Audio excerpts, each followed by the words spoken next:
Hey guys, welcome back to another episode of DoughJo Setting. Today we're going to do something a little different. One of the comments that I get very often in a lot of my videos are, well, it'd be better if you could have close-ups of the holds so that we know how hard the climb is, or what kind of holds do you use for V4, or something that pertains to what holds I'm using.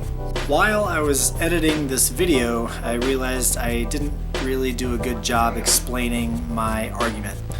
The reason why I don't really show the holds is because I don't think they matter for the idea of the video. What I mean by that is that I'm really talking about the mechanics of the movement, and all these moves can be applied at different grades. So showing which holds I'm using is kind of irrelevant. If I was to say this is how you set a V4 pogo or a V5 figure 4, then absolutely the holds would definitely be relevant. But we're not doing that. We're just specifically talking about the mechanics of the movement. Which holds I'm using don't really matter. The content of how that move works is the same, regardless of which holds I'm using. Also, forgot to mention, make sure you like and subscribe. We're dropping videos very often, so stay current on when those are coming out. And follow me on Instagram, I'm trying to put some cool stuff out there as well. What we are going to do is take a set of holds and set a climb of each grade. First, let's take a look at what holds we're using. You'll notice that all of them are pretty positive in-cut holds. So we are going to try to set as easy as V3 with these, and then go up to maybe 7 or 8 with them. Using the same exact holds on the same exact wall, just making the movement hard is going to dictate the grade for you. So let's dive in. So this one's probably V3, pretty straightforward, nothing too crazy.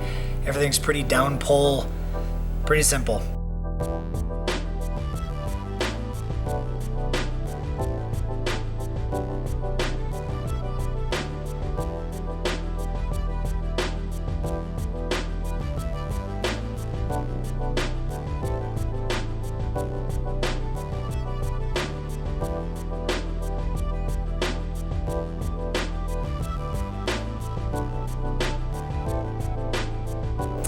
Let's take this thing down, use the exact same holds instead of V4.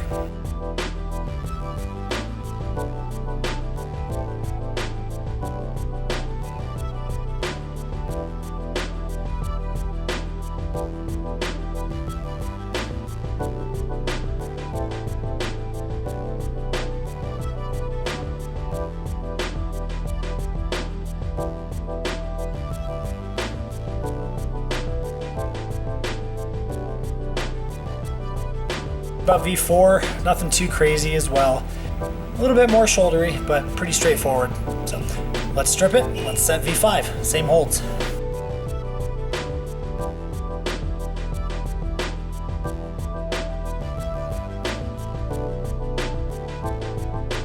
All right, so V5, a lot more strenuous.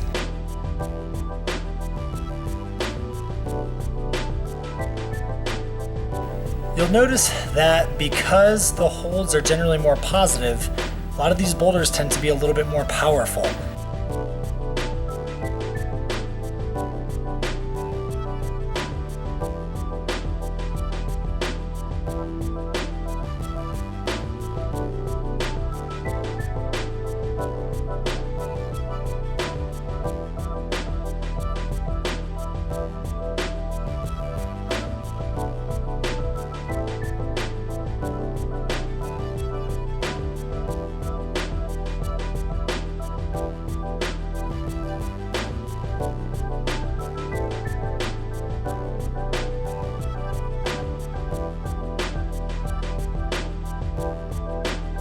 So this V6, very powerful, a lot of body tension, very lock-off intensive.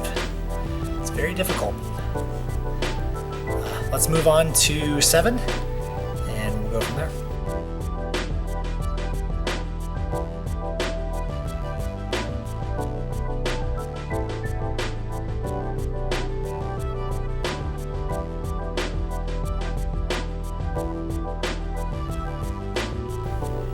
There is the V7, a lot more strenuous. The moves are a little bit more body position oriented. You have that flip around at the start. You have sort of almost a mini reverse catch in the middle of it.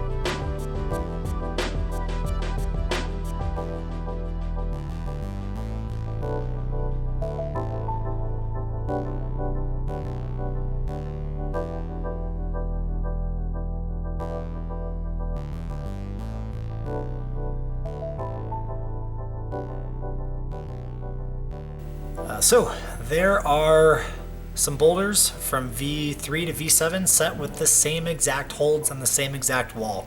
The movement that you are trying to set should influence which holds you choose. A V4 crimp ladder and a V4 dynamic climb are going to have very different holds on them, but still be the same grade.